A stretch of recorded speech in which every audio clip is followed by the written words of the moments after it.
Vasudevaya.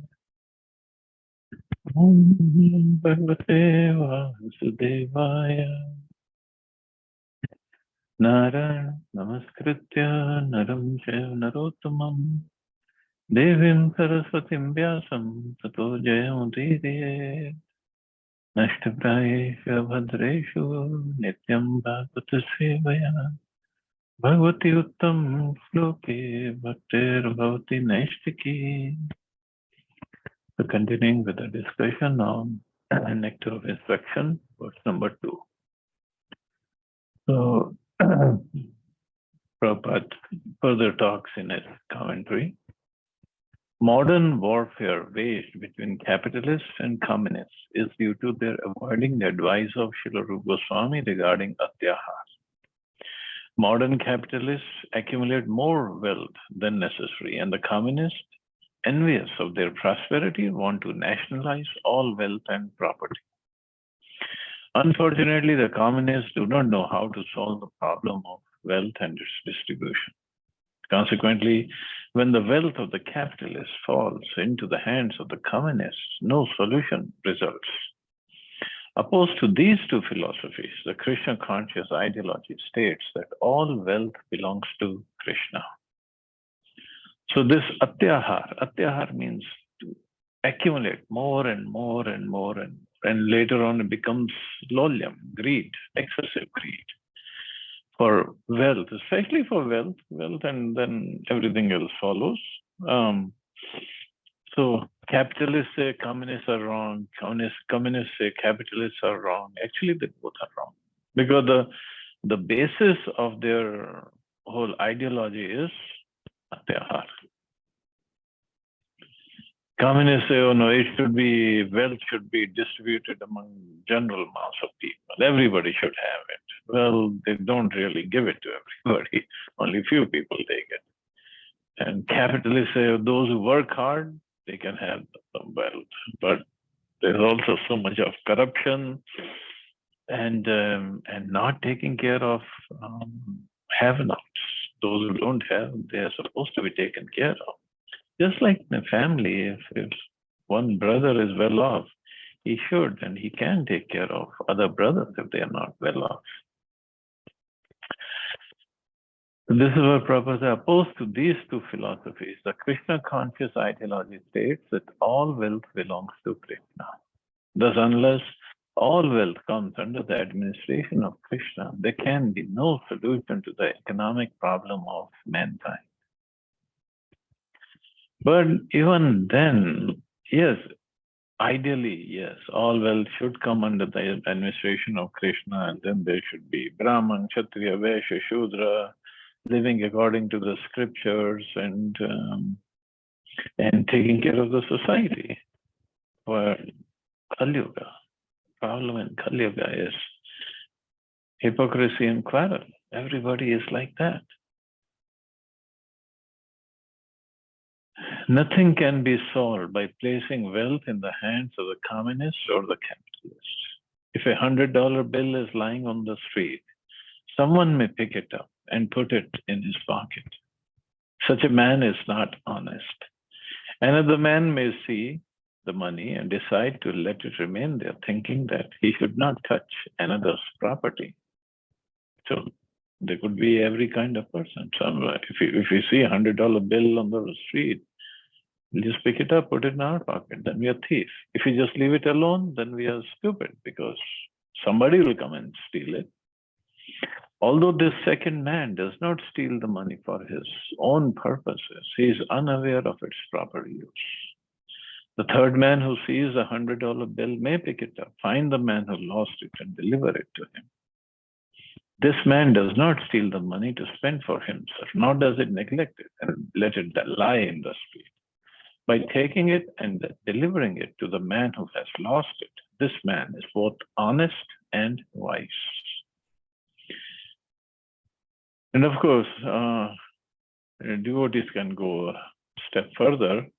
If they see some money, they can put it in use for Krishna.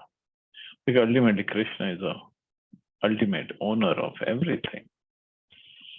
But just in the name of Krishna consciousness or using everything in the service of Krishna.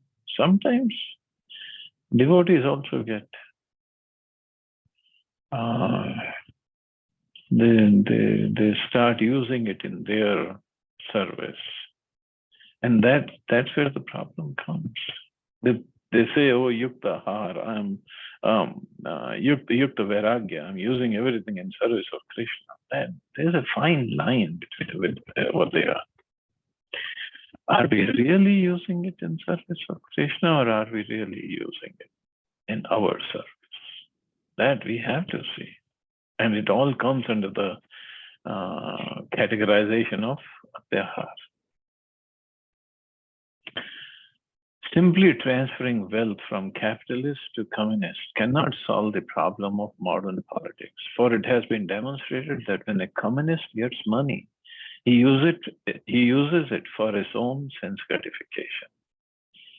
The wealth of the world actually belongs to Krishna, and every living entity, man and animal, has a birthright to use God's property for his maintenance, but for his maintenance only, not for his greed. When one takes more than his maintenance requires, be he a capitalist or a communist, he is a thief. And as such, he is liable to be punished by the laws of nature. So if we can just understand that, if we take more than what we require for our maintenance, we are thieves.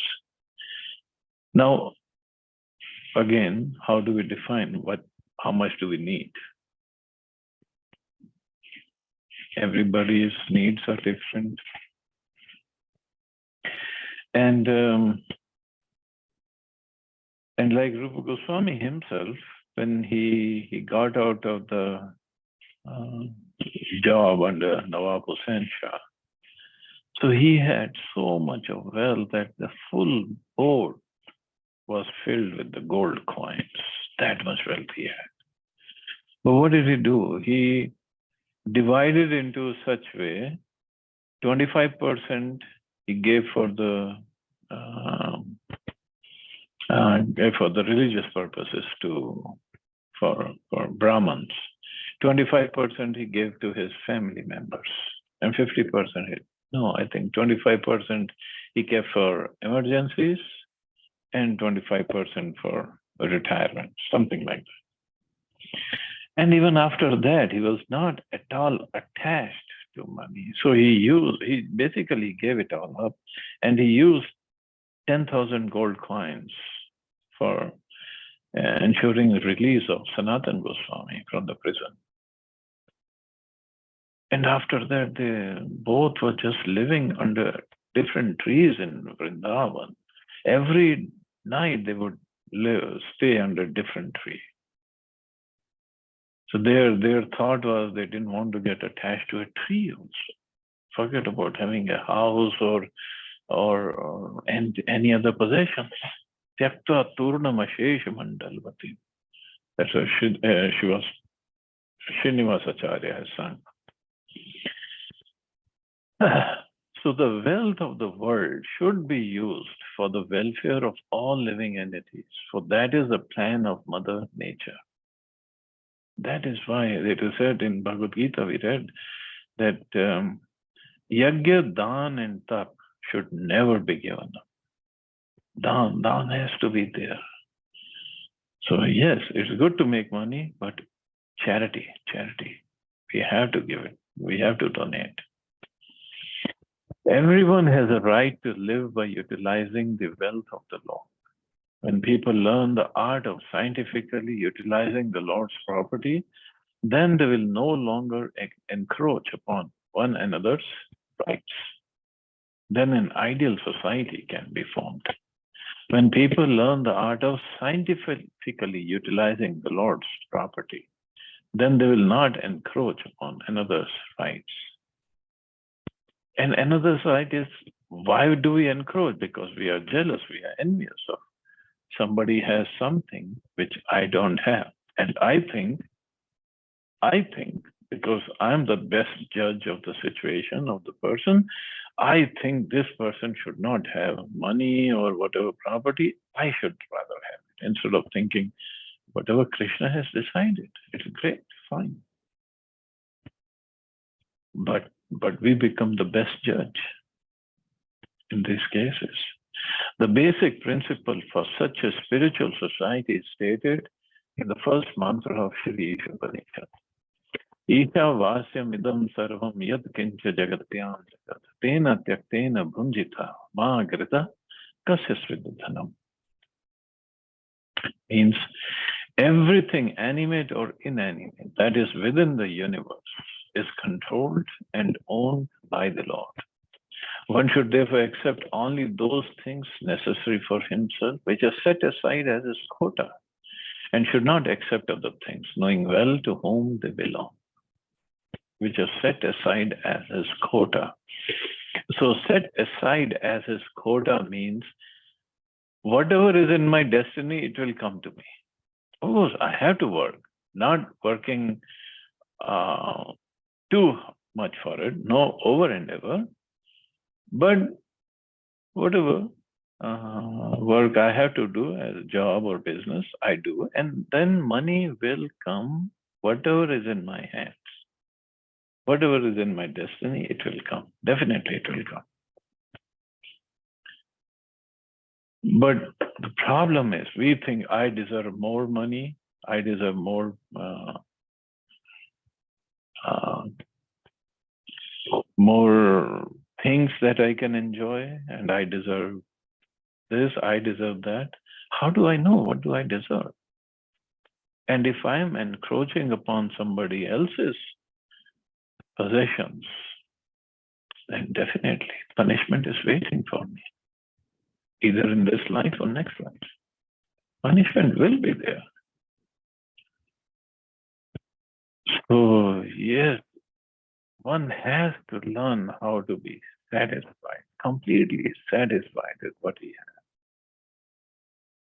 Nowadays, it's difficult to find. In older days, people were, as we have seen in our older generations, they would not just start stealing or commit or do corruption.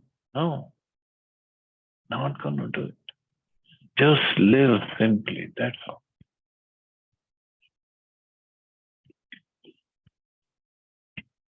And actually, this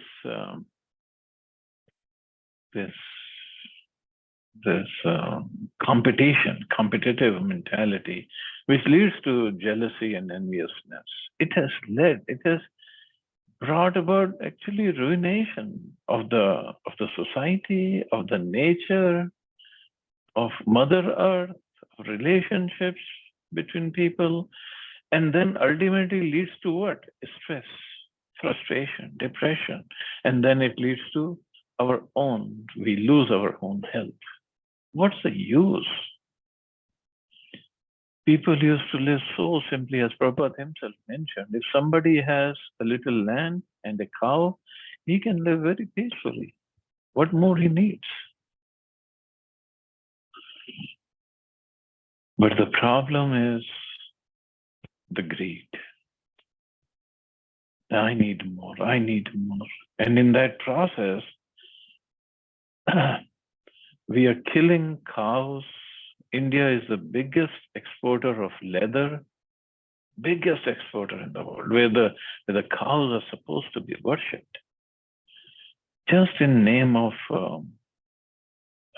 industrial revolution, or tractors will take care of the cultivation of crops, so we don't need bulls, so let's sell them to slaughterhouses.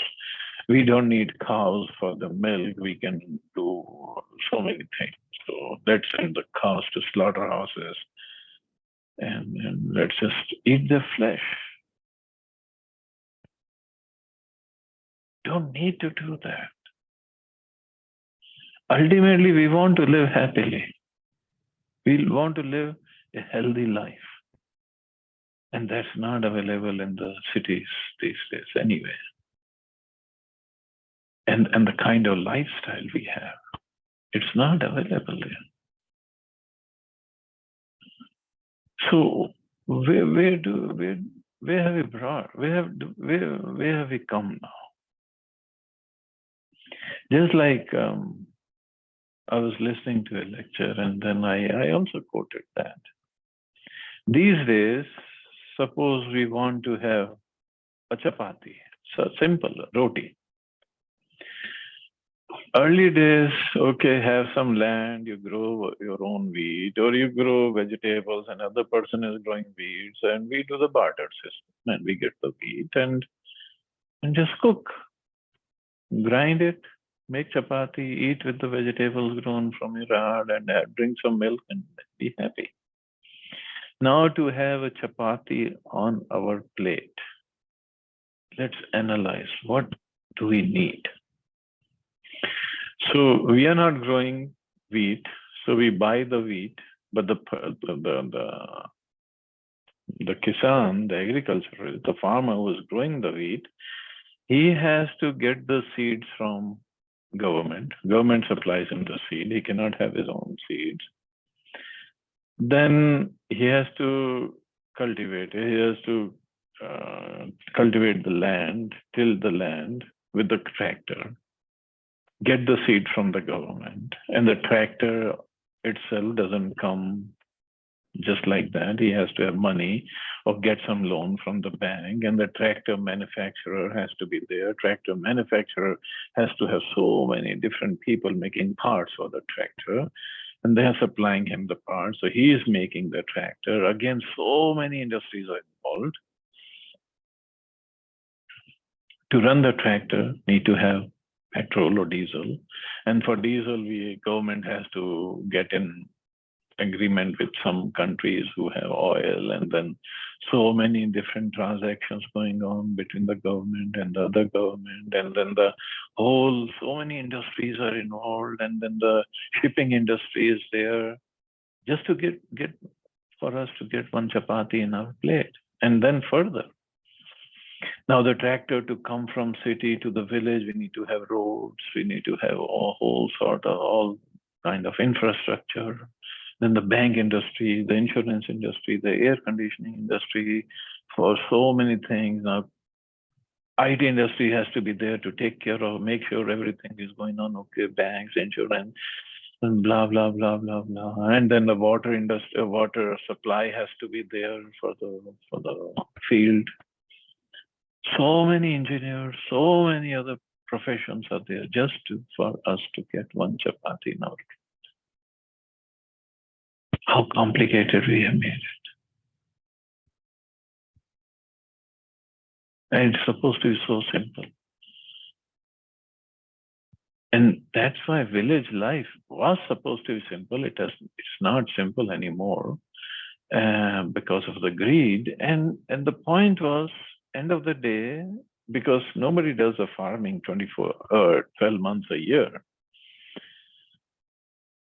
So when we have free time, just chant, do Krishna bhajan, talk about Krishna. But now we go to villages, they all have TVs in their homes. Hardly anybody talks about Krishna. And in the TV, they see all these nonsense things, and then they have the desire to, I should get this, I should get that. No more simplicity. This is what we have brought a society to. Krishna conscious devotees know very well that this material world is designed by the complete arrangement of the Lord to fulfill all the necessities of life for all living beings, without their having to encroach upon the life or rights of one another. And this is exactly how animals and birds live. We think they're killing each other, but that's their way to eat. Jivasya jivanam, that's how they're going to survive. But like a lion goes out and kills an animal and he eats the flesh and he leaves. Whatever is left, once his belly is full, he leaves. And all the others, lower animals, hyenas or dogs, they come and eat rest of the flesh.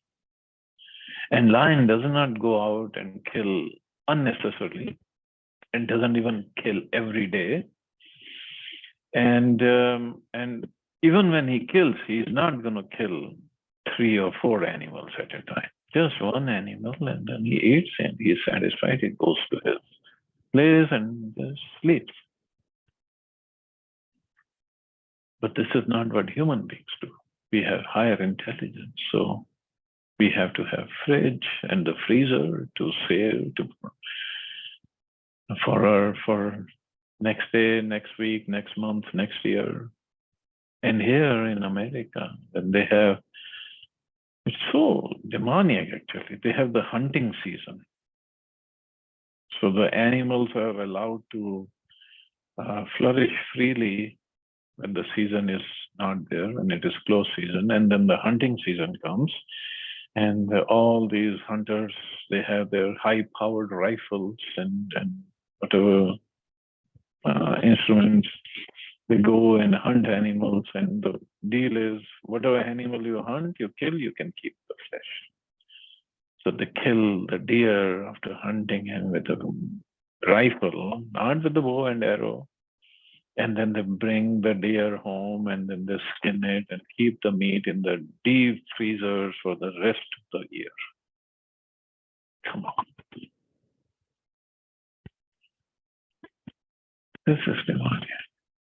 This complete arrangement affords a proper quota of wealth for everyone according to his real needs. And thus everyone may live peacefully according to the principle of plain living and high thinking. Unfortunately, materialists who have neither faith in the plan of God nor any aspiration for higher spiritual development misuse their God-given intelligence only to augment their material possessions. They devise many systems such as capitalism and materialistic communism to advance their material position. Ultimately, this is all it is a capitalism communism. This is advance their material position. And they keep on fighting among themselves. We are better and we are better.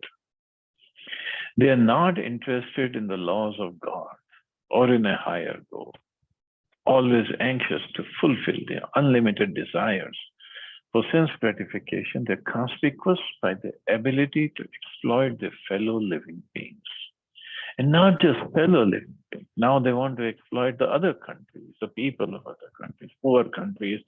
So they go there, just like all these missionaries go to different countries, give them money and then take over their land, take over their whole culture and make them slaves instead of helping others, serving others.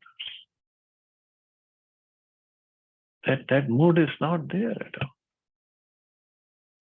When human society gives up these elementary faults enumerated by Srila Rupa Goswami, Atyahar, etc., all enmity will cease between men and animals, capitalists and communists, and so forth.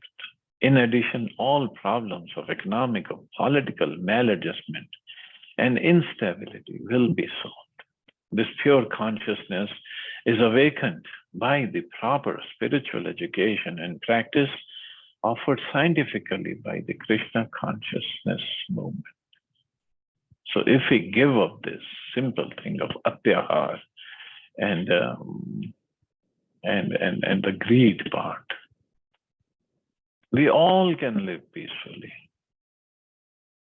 Men and animals, capitalists, communists, everybody can live peacefully. But it just doesn't come on its own. It can only be awakened by proper spiritual education and practice. Otherwise, no. This Krishna consciousness movement offers a spiritual community that can bring about a peaceful condition in the world. Every intelligent man should purify his consciousness and rid himself of the above-mentioned 6 hindrances to devotion service by taking wholehearted shelter of this Krishna consciousness movement. So for that, we have to set a proper standard, proper example for the whole world to follow. Prabhupada did that by his example.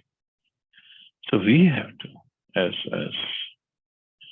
followers of Srila Prabhupada, we have to set this example. So the relationships, of course, Rupa Goswami later on talk about how devotees should live together, what kind of relationships they should have. the relationship between the devotees will be spiritual, will be very blissful if we follow these principles. If we follow beyond this, of course, more things are given later on beyond it. If we follow the principle of serving each other, we call each other Prabhu and Mataji. That doesn't. That definitely what it means is, you are my master, means I have to serve you. And I can only serve you if I don't have any greed in my heart, if I don't have any desire to atyahar or exceed my material possessions or have excessive material possessions. Then and then only I can serve. Otherwise, if I think I'm the enjoyer and I can control this and that, where would be the quotient of serving each other? And where would be the quotient of bringing about a peaceful situation in the world? No way.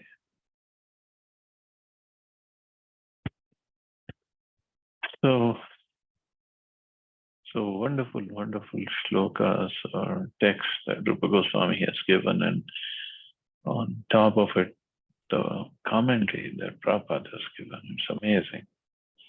So there ends the second shloka of this book. I think we can stop here. Really tired. To see anybody has any questions or comments first of all.